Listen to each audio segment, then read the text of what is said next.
Salam Guru Penggerak. Perkenalkan, kami calon guru penggerak angkatan 11 Kabupaten Sumba Barat Daya. Dengan saya Nesa Layu dari SMP Negeri 7 Pedi Utara. Dan saya Herdiga Tapakampu dari SMP Negeri 4 Podi Utara. Saya Norbert Lamunde dari SMP Negeri 1 Podi. Pada kesempatan kali ini kami akan melakukan demonstrasi kontekstual modul 2.3 coaching untuk supervisi akademik yang terdiri atas pengamat, coach, dan coaching. Selamat menyaksikan. Selamat pagi Bu Hedi. Selamat pagi Pak Norbert. Apa kabar nih? Puji Tuhan, kabar baik Pak Norbert. Nah, jadi pada kesempatan kali ini kita akan melakukan kegiatan pra-observasi. Saya akan bertindak sebagai supervisor yang akan mengobservasi kegiatan coaching yang akan Ibu lakukan. Namun sebelum Ibu melakukan kegiatan coaching, ada beberapa hal yang perlu Ibu ketahui. Ada rubrik-rubrik penilaian yang perlu Ibu pahami.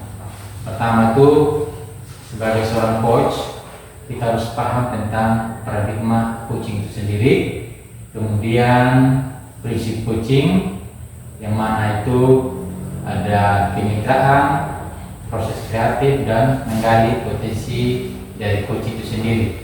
Selain prinsip coaching, ada juga kompetensi inti dari coaching, yaitu kehadiran penuh atau presence, kemudian mendengarkan secara aktif, mengajukan pertanyaan berbobot, dan mendengarkan dengan menggunakan teknik rasa. Selain itu pula dalam melakukan kegiatan coaching, Ibu saya sarankan menggunakan algoritma. Memang algoritma itu sangat banyak sekali. Itu ada tujuan, kemudian ada identifikasi, kemudian ada rencana aksi, dan yang terakhir tanggung jawab. Nah, bagaimana Ibu? Kita sepakat tentang hal ini ya? Oke. Nah, dari kompetensi inti coaching, yang manakah yang Ibu ingin kembangkan? Ya, jadi baik Pak Norbert. Ya. Kompetensi yang ingin saya kembangkan itu ada dua Pak. Yang pertama itu mendengarkan aktif, dan yang kedua itu mengajukan pertanyaan yang berbobot menggunakan teknik rasa. Betul sekali. Saya sependapat dengan kompetensi yang Ibu Heli ingin kembangkan. Di mana ketika kita mendengarkan aktif, kita mampu menghadirkan sifat empati, kita mampu menyelami persoalan yang dihadapi oleh coach kita, dan kemudian kita bisa memberikan pertanyaan-pertanyaan berbobot yang menggali potensi dari coach itu sendiri. Saya sangat mendukung kompetensi yang ingin Ibu kembangkan tersebut. Nah, menurut Ibu Heli, indikator ketercapaian coaching yang Ibu lakukan itu yang seperti apa sih menurut Ibu? Ya, jadi baik. Indikator ketercapaiannya nanti itu yang ingin saya tuju itu yang pertama, nanti dalam proses coaching saya menerapkan Alur Tirta secara runtut. Jadi sudah menggunakan Alur Tirta ya. Kemudian saya juga bisa menggali ide-ide dari coach saya agar coach saya itu dapat menemukan solusi atas permasalahan yang dihadapi. Oke, baik sekali Bu Hedi. Di sini saya sudah melihat kompetensi yang ingin Ibu kembangkan. Saya ucapkan selamat melakukan coaching, semoga sukses ya. Terima kasih Pak Norbert. Oke, Ibu. Selamat pagi pemirsa. Selamat pagi Bu. Bagaimana kabarnya hari ini pemirsa? Kabar baik Bu, hanya sedikit gelisah sekarang. Ya baik, tapi gelisah. Ya pemirsa. Iya. Kira-kira ada apa ini pemirsa? Kenapa gelisah? Ini Bu, saya dalam pembelajaran yang saya lakukan di kelas itu siswa-siswa saya kadang-kadang tidak fokus pada saat pembelajaran. Oh, tidak fokus. Ya, Ya. kadang ada yang sering bermain-main dan juga ada yang tidak mendengarkan arahan guru. Itu membuat saya cukup gelisah, Bu. Oh, Ya, gitu. menjadi beban pikiran lah. Oh iya, baik Pak Mesak. Ada siswanya yang kurang aktif dalam pembelajaran, Pak Mesak ya? Iya, Ibu. Oke, Pak Kurang Mesak. fokus. Ya, kurang fokus. Oke. Kira-kira apa yang Pak Mesak ingin dapatkan dari permasalahan ini? Saya ingin sekali, Bu, dengan saya menemui Ibu ini, saya bisa mendapat pencerahan Ya. untuk bisa lebih bersemangat bagaimana saya bisa mengatasi siswa saya yang tidak fokus pada saat pembelajaran itu. Ya. Oke, Pak Mesak. Ini Pak Mesak, sebelum kita menemukan solusinya, sebelum kita melakukan percepatan kita lebih lanjut, ini Pak Mesak, saya ingin bertanya pada Pak Mesak, kira-kira apa alasan atau penyebab dari terjadinya ini siswa kurang fokus di dalam kelas? Mungkin Pak Mesak tahu apa penyebabnya begitu? Mungkin kalau siswa saya kurang fokus pada saat pembelajaran itu, Ibu, mungkin karena mereka merasa bosan, Bu, ya, dengan pembelajaran yang mereka ikuti, Ya. atau mungkin karena materi yang saya berikan itu mungkin mereka juga kurang pahami. Ya. Misalnya itu merasa mereka kurang fokus pada pembelajaran, atau barangkali mungkin saya kurang tegas dalam kelas, mungkin seperti itu. Ya, jadi baik Pak Mesak, jadi mungkin penyebabnya tadi yang Pak Mesak sebutkan itu mungkin pembelajaran materinya mereka kurang memahami, terus Iya, juga ya Pak Mesak juga kurang tegas, begitu Pak Mesak ya. Ya, Bu. Oke, jadi nih Pak Mesak, gambaran seperti apa ini yang ingin diharapkan dari siswa Pak Mesak tadi itu yang kurang fokus dalam pembelajaran? Ya, saya inginnya ketika saya melakukan pembelajaran di kelas, Bu, itu siswa-siswa saya bisa fokus. Mereka bisa mengikuti pembelajaran dengan baik, Ya. mengikuti arahan guru, dan juga mengikuti mengerjakan tugas-tugas yang diberikan, dan mereka lebih aktif. Misalnya pada saat saya membagi mereka kelompok, dalam diskusi kelompok itu mereka bisa lebih aktif pada saat diskusi, saling memberikan masukan, dan juga mereka bisa melakukan misalnya presentasi. Ya. Saya inginnya seperti itu, Bu. Mereka pokoknya tidak ada yang bermain-main lah, seperti itu. Ya, iya Pak Mesak. Siapapun guru dimanapun berada ya, pasti kita semua guru itu menginginkan kita punya peserta didik, mereka itu aktif dalam segala hal dalam pembelajaran. Iya. Gitu ya. Oke Pak Mesak. Kira-kira nih permasalahan Pak Mesak sekarang ini, kalau kita lihat dari posisi keadaan itu berada di skala berapa? Sebenarnya awal-awalnya itu saya mungkin berada di posisi 8 lah, ya.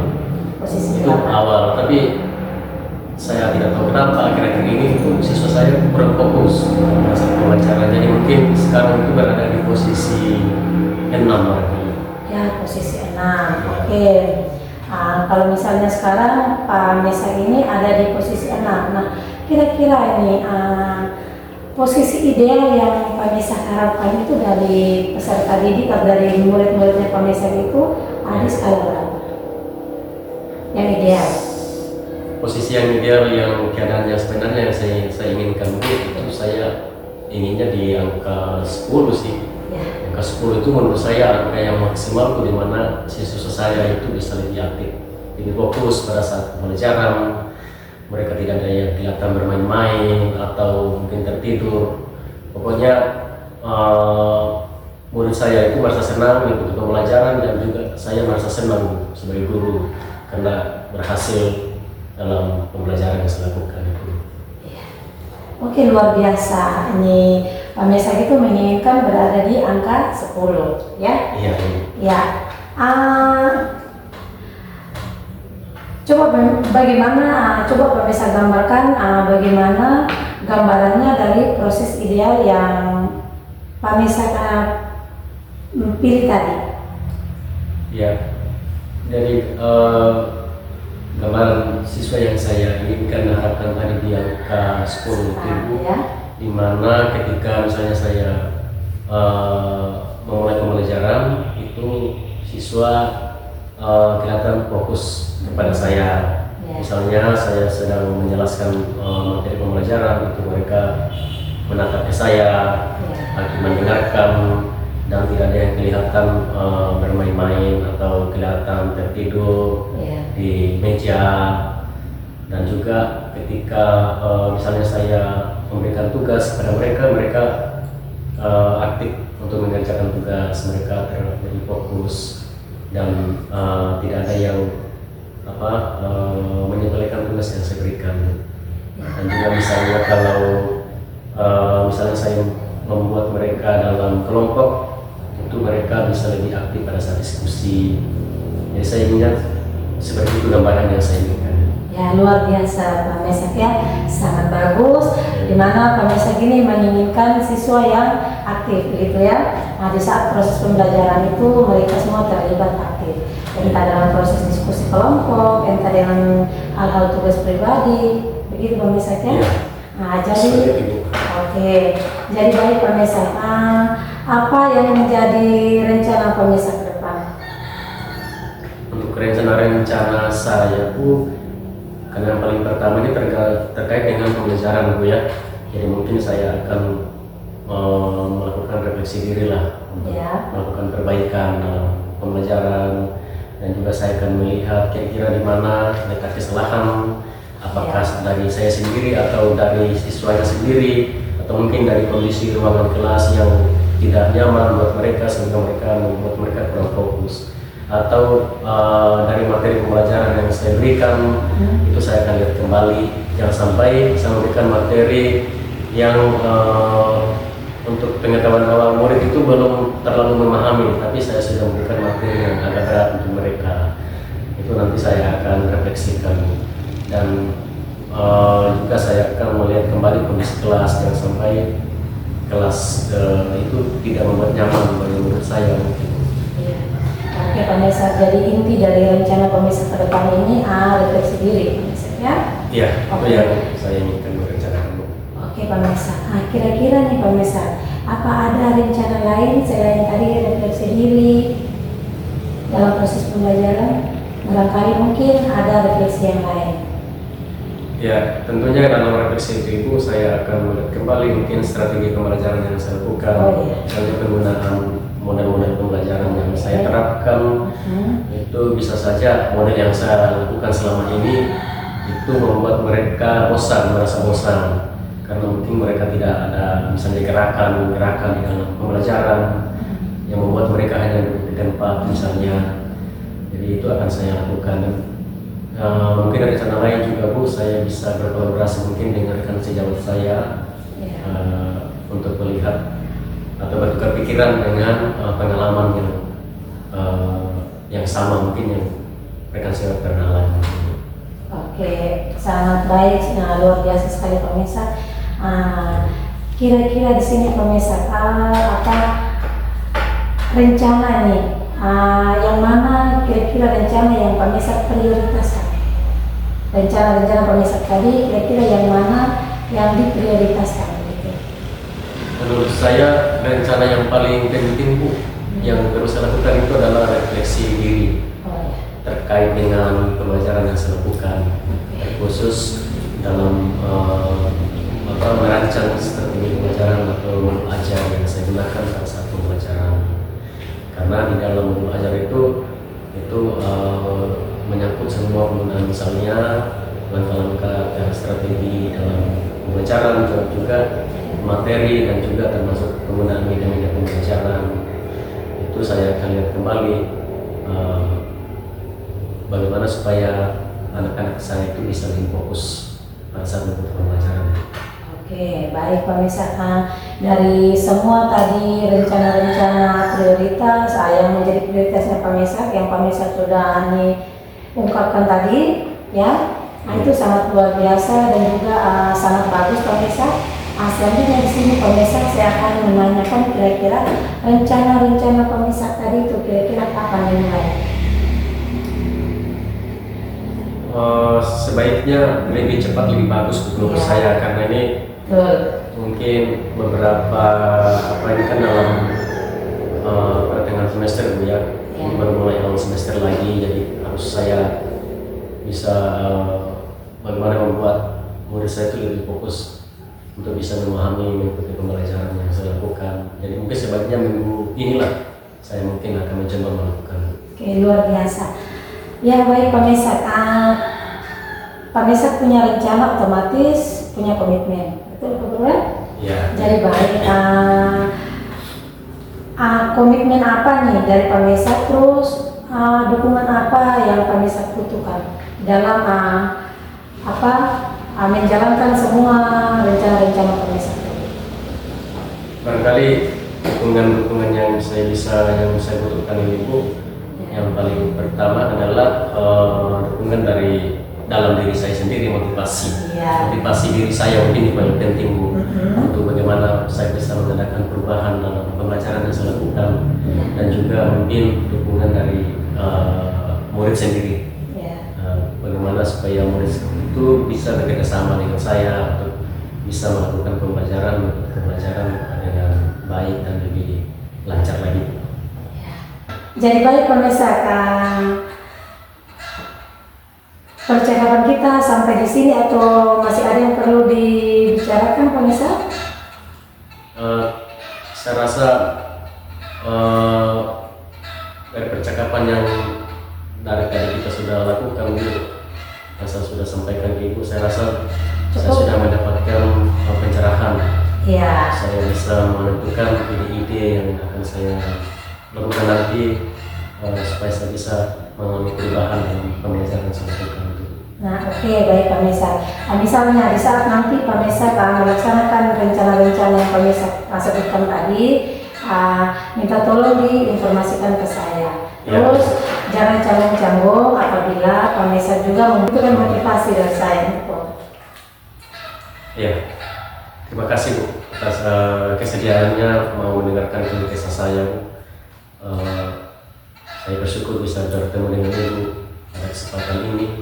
Ya. Dan saya berharap nanti Ibu tidak bosan-bosan Bu kalau menerima saya, kalau misalnya saya ada lagi yang ingin saya bicarakan. Iya, tidak Pak Mesak. Jadi baik Pak Mesak, percakapan kita sampai di sini. Ya, sampai berjumpa di lain kesempatan. Ya, terima kasih Bu. Selamat pagi Pak Mesak. Selamat pagi. Baik sekali Bu Hedi, saya sudah perhatikan proses coaching yang dilakukan dengan Pak Mesak. Ya. Proses coaching berjalan dengan lancar dan baik, luar biasa sekali. Proses untuk Ibu dan juga Pak Mesak selaku coaching. Nah, terkait proses coaching yang kita lakukan, ada beberapa hal yang ingin saya tanyakan. Yang pertama, hal apa saja yang sudah dilakukan saat coaching dan bagaimana pencapaian indikator yang Ibu lakukan? Ya, jadi baik Pak Norbert. Untuk yang saya lakukan di coaching tadi itu, saya sudah menerapkan prinsip coaching, yaitu berupa kemitraan, terus kemudian proses kreatif dan memaksimalkan potensi coaching. Kemudian untuk kompetensi inti, saya sudah terapkan tadi itu mendengarkan aktif dan mengajukan pertanyaan yang berbobot dengan teknik perasa.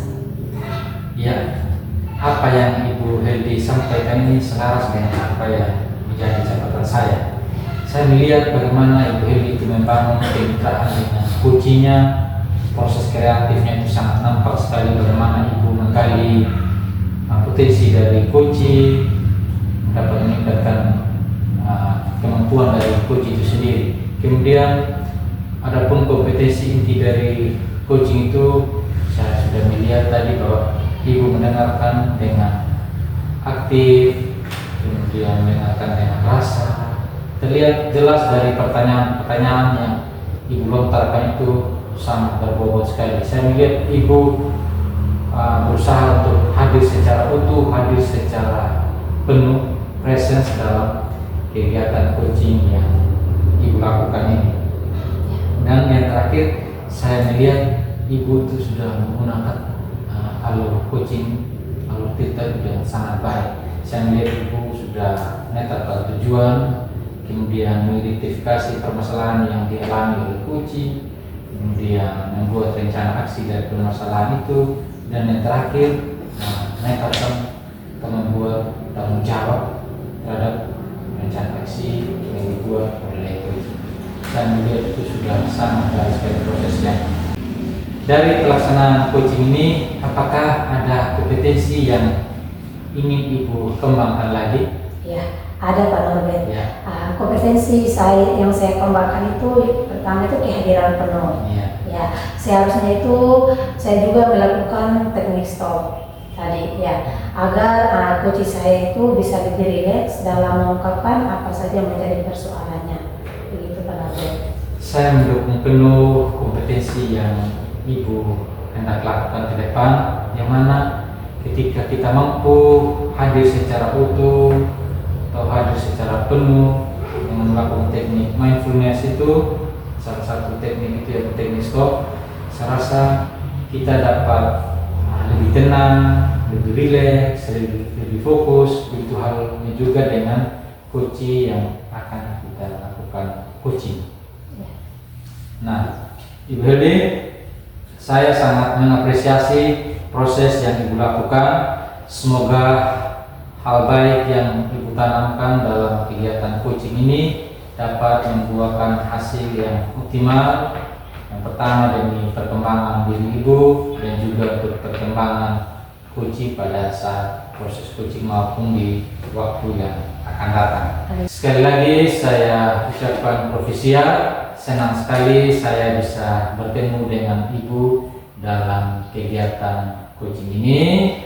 Semoga sukses, sampai jumpa di lain waktu dan selamat pagi. Selamat pagi Pak Norbert. Oke.